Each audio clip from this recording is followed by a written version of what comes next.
Iran has been a nuisance in the Middle East since the 1970s. It's been a thorn in America's side for a long time. Even before this war with Israel and Hamas opened up, many were asking the question, should we strike Iran? Should we get rid of this problem once and for all? There's a lot of people who have been talking about it lately, both American and Israeli. As a matter of fact, a former Israeli ambassador that was serving during the time of the Trump administration has some pretty strong thoughts on the case. You know, we are enormously threatening to Iran if we choose to exercise our power and our leverage. We exercised that power when I was in the Trump administration through the taking Qasem Soleimani off the field when he was the leading sponsor of terrorism around the world. The response by Iran to that was fairly tepid against the Trump administration because we showed our strength. Was fairly tepid. We might want to go back and recheck that. Was it really tepid? Was it that big of a deal? He continued on, though. Would it not escalate it into something much bigger if we took that kind of direct action? Or do you believe that that would actually bring the flames of war down rather than fan them? I have no doubt they would bring the flames of war down. I have no doubt. I think Iran is a bully. I think with any other bully, you push back, you show your strength. We are 40 times stronger just on our budget, and our military are far better. Our soldiers are much better. They're much more skilled. We're just so much stronger than them that the failure to exercise that strength is what's causing Iran to continue to engage in malign activity. Yeah, Iran will just back down. If you hit them, if you punch them hard, they're just a bully. They'll back down. That's an aspirational aspect, but is it a real one? It's definitely not shared by him alone. You have actually Senator Lindsey Graham, one of the biggest advocates of that, has been saying, well, here's what he said yesterday, just to show you. Without Iran, there are no Houthis. The Houthis are completely backed by Iran. I've been saying for 6 months now, hit Iran. They have oil fields out in the open. They have the Revolutionary Guard headquarters you can see from space. Blow it off the map. Yeah, just blow it off the map. That's nice and easy. That'll solve the problem once and for all. All we got to do is hit them and then bam, problem solved, peace in the Middle East. That's a very seductive and alluring position that many have been saying in the United States for a long time. But is it accurate? Is what the ambassador said true? Did Iran respond tepidly after what happened in January 2020? In case many of you are not familiar, let's go back and take a look at that. Here's what happened with Soleimani back in that time. Breaking news as we come on the air tonight. Iran has launched more than a dozen ballistic missiles at 2 locations in Iraq where U.S. troops are based.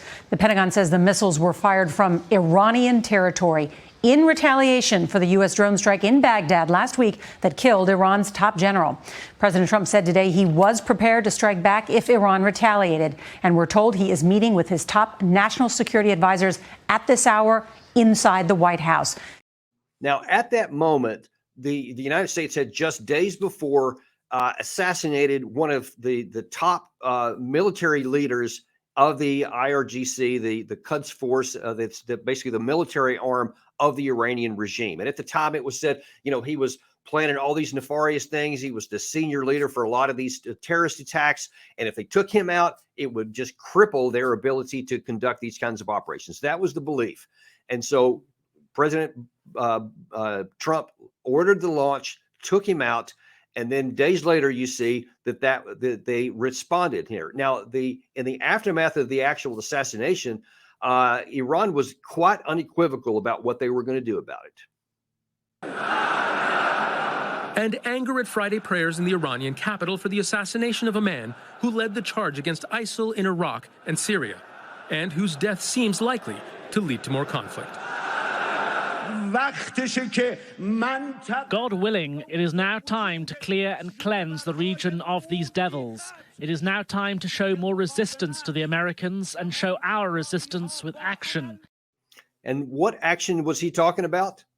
Days later, they launched a massive missile attack against a U.S. base in Iraq, the Al-Assad Air Base.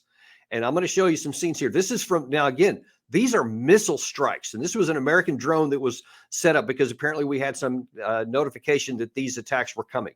So we set up our cameras here and we see these are some major areas here. Listen, this is a gym and a dining facility that's identified. This is from CENTCOM, by the way. These missiles were pinpoint accurate and blew up a lot of this stuff. And wounded ended up over 100 American troops. And as that Nora O'Donnell piece there said there a second ago, Trump was in the middle of some discussions about what they should do next, because the potential for a loss of American life was high at that time. They didn't know whether there was going to be any, but there were some serious casualties. Now, as it turned out, in a 60 Minutes piece where they actually talked to some of the American troops on the ground, here's what prevented any American deaths. And I grabbed the guy in front of me. I'm just like, you got to get in the bunker, and just like shoved everybody in there. But when you're running between bunkers, it's just a matter of what, luck? Luck. The only thing I can actually come up with is that the hand of God protected us, because really nobody should have lived through this. We should have, by all rights, suffered significant casualties. And I assure you, if there had been a lot of casualties, and I'm talking about killed in action, Trump would have had no choice. He would have had to expand the war and then struck even harder into Iran. And God only knows what kind of spiral could have started from that. Look, it never works. This whole thing about you just hit a bully and then they'll back down. That's what you wish would happen. That's what you want to happen. It never does. Every time you hit somebody like this, they retaliate. They did then. Actually, a case could be made that Trump is the one who backed down. Trump had the tepid response. After this happened, and there was lots of imagery of some significant damage to our facility at Al-Assad base, and we had 100 people that had traumatic brain injuries and several other kinds of injuries, and we did nothing more. We did nothing about it. There was some speculation at the time, I think with some justification, that probably the Trump administration and Iran, both privately behind the scenes, said, okay, that's enough for now. As long as you don't do anything more, we won't do anything more. And I think both probably agreed to it at that time. But obviously it did nothing to make Iran more compliant. We've continued to see these attacks. They've spiked since October 17th after the Israeli attack into the Gaza Strip. But they've been going on for all those years since, where our troops in Iraq and in Syria continue to be attacked. Only, again, by the grace of God, has none resulted in casualties. But as I keep saying on this channel over and over, we're getting perilously close to running out of luck. We had a serious wound the other day. A troop was seriously wounded in one of these, was in critical condition and could have died. If that happens, then you're going to have people like Lindsey Graham, who again said, if one American is killed, then we're going to be going and striking into the IRGC in Iran. I mean, he's almost salivating at the possibility of doing that. What none of these people think about is what comes next. Yes, if an American troop is killed, if the American troops are stationed there and they are killed, the president has an obligation to defend them. Now, as I argue, the best way to defend them, if you claim that the top priority is defending our troops and keeping them safe, then get them out of pointless harm's way. Our armed forces exist not to achieve political outcomes, not to get rid of nuisances and thorns in your side, things that annoy you. Go and use military force. That's not what it's for. That violates international law. That violates our own Constitution. That violates our law. The 1973 War Powers Act was designed to limit what the president could do so that they would not have all this unilateral use of military force when it wasn't necessary.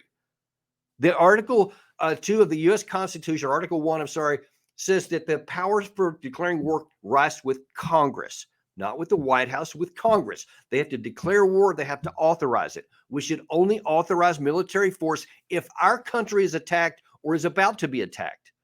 That's the purpose of armed force. It's supposed to be last resort, not something you do if you're annoyed at somebody. And Iran has been an annoyance. They've been a nuisance in the region ever since the Islamic Revolution took place in the 1970s. No question about that. But that does not threaten American national security. It's annoying, but you don't use lethal military force because something is happening you don't like.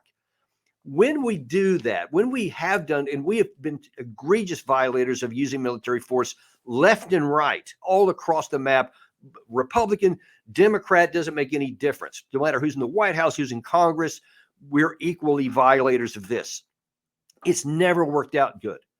Even after 9/11, we went into Afghanistan because we wanted to punish al-Qaeda for what they did. We wanted to punish the Taliban for helping them. As I've argued many times, we could have left in the summer of 2002, complete mission accomplished. There was no Taliban. They were wiped out. Al-Qaeda had been spread to the four winds, never recovered, by the way. They never recovered as an organization after that time. That should have been the end of it. Mission accomplished. You had a military attainable objective and then left. Unfortunately, no, we didn't want to leave. We wanted to do more. So we stayed, and mission creep and all of this stuff turned into nation building with obviously disastrous consequences. Thousands of Americans ultimately paid with their lives. Tens of thousands more were wounded. Hundreds of thousands post-traumatic stress disorder, traumatic brain injuries that we'll be paying for decades into the future. We went into Libya. We didn't like Muammar Gaddafi, so we killed him. How'd that work out? They, to this day, don't have a functioning government. They still have competing governments, and the people are living in abject poverty. We helped Saudi Arabia in their war with Yemen. How's that worked out? Yemen's still there. That war could never be won. And the idea that we're going to go in and fire a few missiles into Yemen and stop this carnage on the Red Sea is fantasy, because we've seen, even with all of our support and all of Saudi Arabia's modern equipment, they could not bring them to heel. Why do you think it's going to change now? Then, of course, we also have Iraq, the situation that, other than a short 3-year pause, we've been there since 2003, that war that should never have been fought because we wanted to go in with force and get Saddam Hussein out. And now look what we have. We're still there to this day. We can never leave. And we didn't solve anything. We didn't change any dynamics. We didn't make our country any safer. We did lose lots of troops. And now that we have disaster in our hands that we're still paying for to this day. Now then, you want to go in, some people, and attack Iran. And you think that even though none of these other regimes backed down, even though all of these strikes that we had for decades did not cow the Taliban, did not cow the violent extremist groups in the region, all of these strikes that we've been doing against in Syria and in Iraq against Kataib Hezbollah and all these other groups has not deterred them from anything. It hasn't deterred the Yemenis rebels. None of this stuff has worked.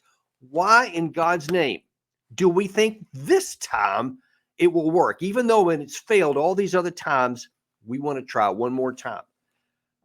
I would ask Senator Graham, I would ask this ambassador, look, I get it. You don't like Iran. You don't like the things that they're doing. But firing missiles at them and launching lethal military operations is only going to inflame the situation. Right now, Iran is constrained in what they're doing. They are limited because they don't want to have a direct conflict with the United States. They don't want an open warfare. They don't. They truly don't. But they do want to try to impose their will a little bit in the region. They want to be able to influence things. They don't want to be a vassal state. So they're doing things that we don't like that are antithetical to our interest. We're handling those things, and we can continue to handle them. The region can handle them, by the way.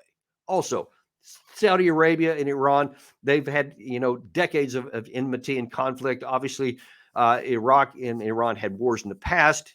Those are relatively stable now, but other regimes are not. They'll balance each other out. They don't need us. We don't need to do that. Israel can defend itself. It doesn't need us. Of course, I would counsel against attacking Iran because that would just open up an unnecessary new front, but that's for them to decide. Not for us. We don't need to go and attack Iran. Listen to me, folks. Listen carefully. I'm telling you, if we want to avoid making things much worse for ourselves and getting deeper into disaster of all this wreckage that I just described here, then let us be foolish and do that and attack Iran. But if we want to be wise, if we want to limit our exposure, if we want to make ourselves stable, let's get those troops out of pointless harm's way in Iraq and Syria. And then let's start just defending our interest and doing other non-lethal things. Use diplomacy, maybe even. There's ways we can constrain Iran and still keep our interest modified and taken care of. That's what we need to do. There is, as that person just pointed out, there's no reason to attack Iran. You don't use lethal military force because somebody's a nuisance to you. All you do is kill people unnecessarily. You get your own people killed in the process, and you buy more trouble for yourself. Folks, that's the reality. You have decades of graphic wreckage to see. This is not just an opinion. This is practically fundamentally true, and you can see it with your own eyes. And that's what I'm asking our leaders to do. Use your eyes and your wisdom, not your emotions and foolishness that's going to cause more trouble for us in the future. That's all we have for you today. We are going to remain unintimidated and uncompromised in giving you the information you need. And we are going to try to hold our leaders' feet to the fire so they don't get us in any more trouble. That's your deep dive today. Thanks. Be sure to like and subscribe and pass this on to your other friends because they deserve to know the truth as well. And we will see you on the next episode of Daniel Davis Deep Dive.